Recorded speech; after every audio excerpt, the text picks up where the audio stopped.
Hi everyone, it's Dr. E and I'm here with your week 9 instructional video for those of you in English 1301. So as you can see, we're getting into spooky season and I just thought it'd be a little bit of fun to dress up, like my Leslie Knope, Rosie the Riveter right here, or you can see Rosie the Riveter in the background up here. I'm not sure why I thought fake nails were necessary, but so if I have to type, just bear with me. Thanks so much for all the energy you've put into our course so far. I know that, on a week-to-week basis, it's quite a bit of work to kind of keep us going and keep us practicing writing. It's not necessarily one of those courses that has a lot of reading and then an exam in the middle of the semester. So I know it takes a different kind of energy to work on a course such as this. So thank you so much for that. Thank you all for your well wishes, as I haven't felt great, trying to get better all the time, so thank you. Let's just jump into our content module for this week so you know where to go and what to do. So in the content area, we have week 9, and we are going to read a chapter from our course text this week that's titled Reflecting on Your Writing. And this is a really great chapter where we just think about our writing in new ways. What is the process of reflecting? What are some of the steps and strategies that we can utilize when we're thinking of reflecting? And then you're going to watch a TED Talk by Sean Sherman, which is entitled, Why Aren't There More Native American Restaurants? There was originally a podcast that was here, but I was afraid the access to it might be a little difficult and that TED Talks are usually pretty accessible. So we'll see about that in the future.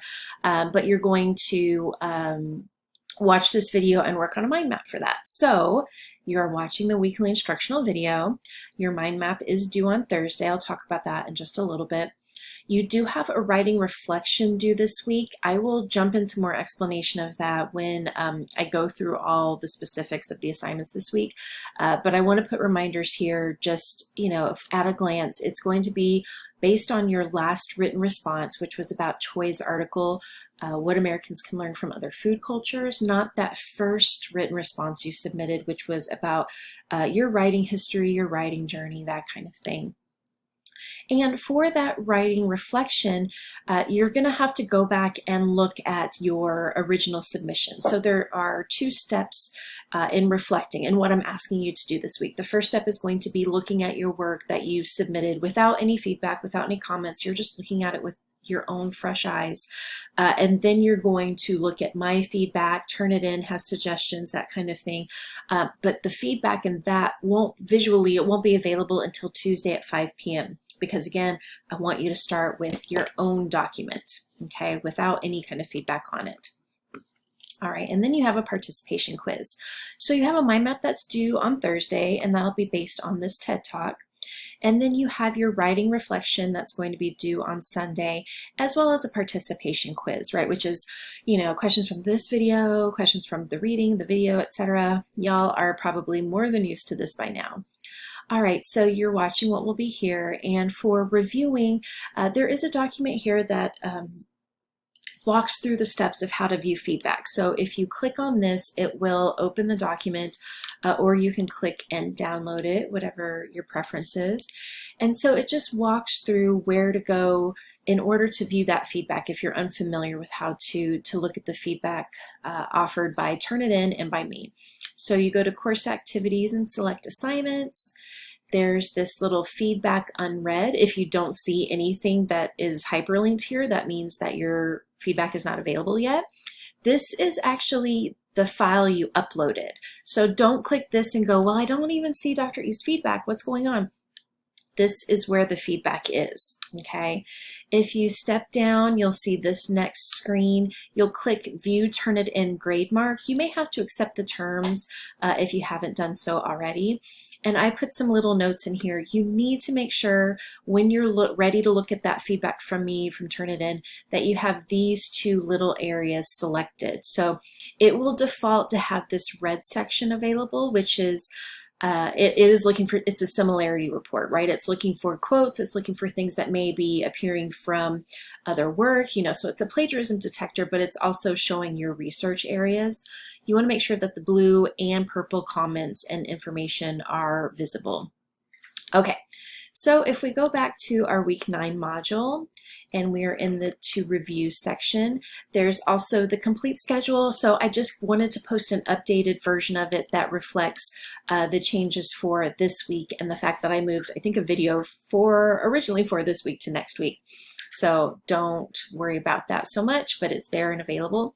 And then there are also 2 Zoom links here. So if you click on this Zoom link, it will show you that there are 2 possibilities this week. So one of them is at 4:30 on Tuesday, and then another is at 7 p.m. on Tuesday. So this is based on some of you, completed that survey, which I really appreciate. Dr. K really appreciates that as well.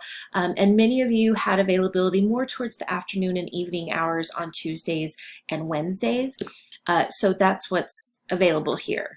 So the first link is, it should have information that details the time, so 4:30, but you can join from either of these areas. This is absolutely not a requirement. These are just open hours to kind of, if you have questions about this week, if you have questions about future weeks, it's really not the time where you want to ask specifics about your grades, because there will be other people on the call. So I can't talk about, it's a privacy issue, but it's just a chance to have your questions answered, or, with especially the session with Dr. K on in the evening hours. That's when, if you have just general questions about success in college resources, that kind of thing, we're here to work through some of those. Dr. K is also going to, in their area, and I'll pull that up just so you can see what I'm talking about, in the table of contents, Dr. K can put information about their own open hours, because Dr. K wants to offer those open hours as well. So just know that you can check back here and Dr. K will have that information updated for you. All right, so that's the information to review. And now we get into, okay, what do we have to do this week? So if you click on the week 9 mind map, you'll see the instructions. And so this is going to be based on that video that you're watching, Why Aren't There More Native American Restaurants, by Sean Sherman. And so it just, second verse is same as the first. Third verse, you've done this a few times, you know what's going on. Make sure that you are using or you're creating a digital version of your mind map. So no handwriting, just because we're getting to a point where there needs to be, more detail. It's easier for me to read and offer a grade when I have that information that's digitally visible, and I can, if I need to expand the view, I can do that. It's harder for me to do that when there's a handwritten map. Additionally, make sure that you're uploading your document in the proper format. So it needs to be in Word format or PDF format, not JPEG, certainly not Pages. Pages is something that D2L cannot open.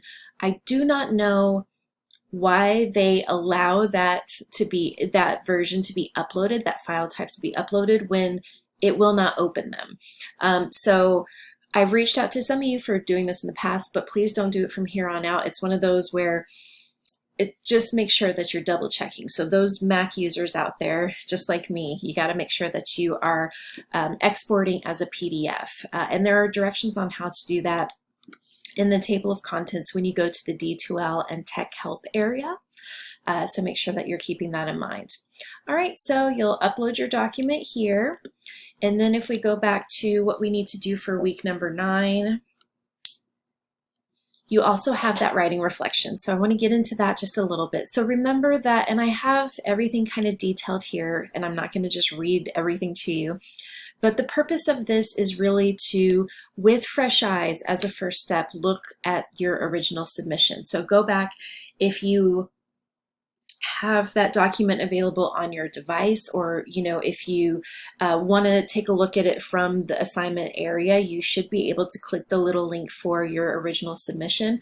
Go back and read what you submitted. Note if there are any areas that you might revise, you might edit, or any areas where you could have maybe said something a little bit more directly, or a little bit added a little bit of detail. What are, imagine me going in and reading your work. What are some things that come to mind, right?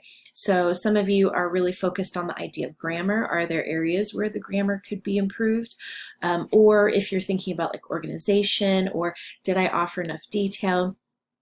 that's important, right? So I want you to go in with fresh eyes. And then the next step is going to be, okay, look at my feedback and the suggestions from Turnitin.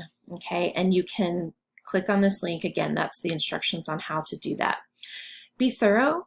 In your reflection, your grade is going to depend upon, you really thinking through and reflecting on your writing, and you're going to complete this worksheet. So I have a specific set of questions that I want you to think about. And so if you click on this link, it'll open a document eventually. Let me pause. Okay, sorry about that. This is what the reflection looks like, and you'll see that I have some numbered responses. So questions 1, 2, and 3 are for you to answer before you look at any of my feedback. Okay, so I want you to think about when you originally wrote the response assignment.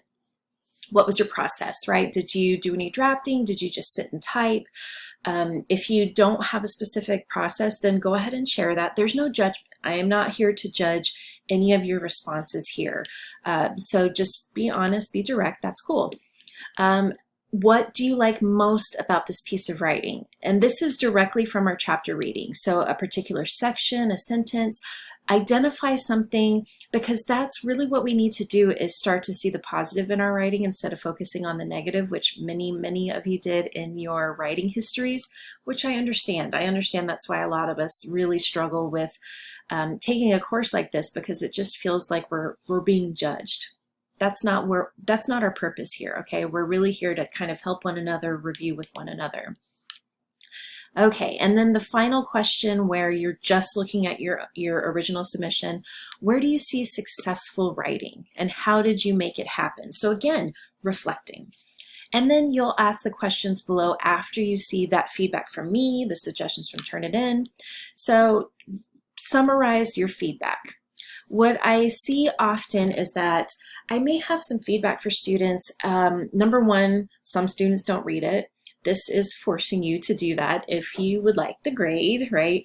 But also sometimes students won't ask me for input. So they have this feedback and maybe they don't completely understand what I'm trying to say, because again, the way I write is the way my brain works, and it may not be the way your brain is reading somebody else's ideas and understanding, right? So if you need clarification, this is the chance for that. So I want you to just kind of paraphrase my feedback. In general, overall, what were you getting? Was I focusing on your content? Was I focusing on the writing style? Any of that kind of stuff. So with fresh eyes, going in and looking at that. And then what questions do you have, right? So what are some things that you're seeing that maybe you're confused about? Are any of those little bubble comments confusing? Do you need me to reword some of that? This is the time to ask it. And either based on your feedback or your writing in general, what is one area of your writing that you'd like to kind of work on? Okay, so you will save this as a Word file and then go ahead and upload it here. If you did not submit that written response, then now you do that and upload it here. So here is the prompt. And this is helpful just for those of you who want to go in and kind of double check, like what was I asked to do originally? Did I do that? When you go back and look with fresh eyes. Okay. And now we finally go to the last bit to do this week, which is the week 9 quiz. And again, questions from this video, like who did Dr. E dress up as this week? Rosie the Riveter, right? You can do it. Just make sure that you are waiting to complete the quiz after you've done everything else for this week, because the quiz, is really looking at you to review the chapter, to review the video, to review Sean Sherman's video, etc. As always, if you have any questions, post in that Q&A discussion area. If it's something a little bit more personal, definitely send me an email. Join us this week in those Zoom meetings if it suits your schedule. But hopefully you're having a great week. Next week, maybe another Halloween outfit. You never know. So I'll see you then. Good luck.